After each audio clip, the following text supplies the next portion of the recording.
Hare Krishna. Welcome to my channel Krishna Vandana. आइए आज सुनते हैं देवशयनी एकादशी की व्रत कथा। तो इस बार देवशयनी एकादशी का व्रत रखा जाएगा 6 जुलाई 2025 यानी कि आज। तो सुनते हैं देवशयनी एकादशी की व्रत कथा। धर्मराज युधिष्ठिर ने कहा, हे केशव, आषाढ़ शुक्ल एकादशी का क्या नाम है? इस व्रत के करने की विधि क्या है और किस देवता का पूजन किया जाता है? श्री कृष्ण कहने लगे, हे युधिष्ठिर, जिस कथा को ब्रह्मा जी ने नारद जी से कहा वही मैं तुमसे कहता हूँ। एक बार देव ऋषि नारद जी ने ब्रह्मा जी से इस एकादशी के विषय में जानने की उत्सुकता प्रकट की।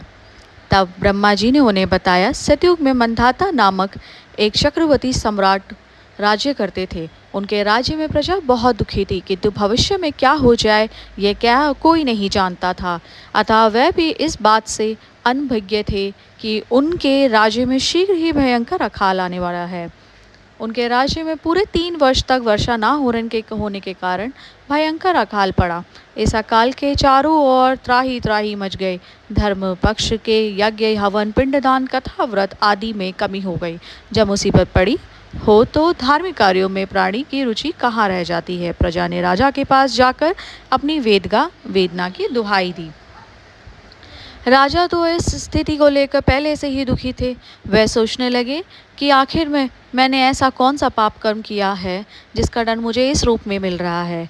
फिर इस कथा की मुक्ति से पाने का कोई साधन करने के उद्देश्य से राजा ने सेना को जंगल की ओर चल दिए।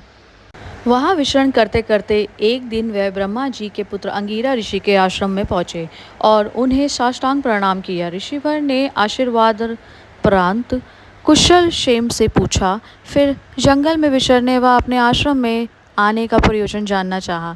तब राजा ने हाथ जोड़कर कहा, महात्म्य, सभी प्रकार के धर्म का पालन करता हुआ मैं भी अपने राज्य में दुर्भिक्ष का दृश्य देख रहा हूँ। आखिर किस कारण से ऐसा हो रहा है? कृपया इसका समाधान करें। यह सुनकर महर्षि अंगिरा ने कहा, हे राजन, सब युगों में उत्तम सतयुग है। इससे छोटे से छोटा पाप का भी बड़ा से बड़ा भयंकर दंड मिलता है। इसमें धर्म अपने चारों ओर चरणों में व्याप्त रहता है। ब्राह्मण के अतिरिक्त किसी अन्य जाति को तप करने का अधिकार नहीं है, जबकि आपके राज्य में एक शूद्र तपस्या कर रहा है। यही कारण है कि आपके राज्य में वर्षा नहीं हो रही है। जब तक वह काल को प्राप्त नहीं होगा तब तक वह दुर्भिक्ष शांत नहीं होगा। दुर्भिक्ष की शांति उसके मरने से ही संभव है। किंतु राजा का हृदय एक निरपराध शूद्र तपस्वी का समन करने को तैयार नहीं हुआ।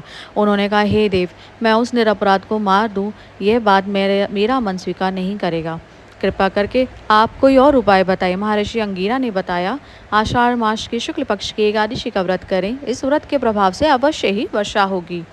राजा अपने राज्य की राजधानी लौट आए और चारों वर्णों सहित पद्म एकादशी का व्रत विधि पूर्वक किया। व्रत के प्रभाव से उनका राज्य मूसलाधार बारिश हुई और पूज्य राज्य धन धान्य से परिपूर्ण हो गया।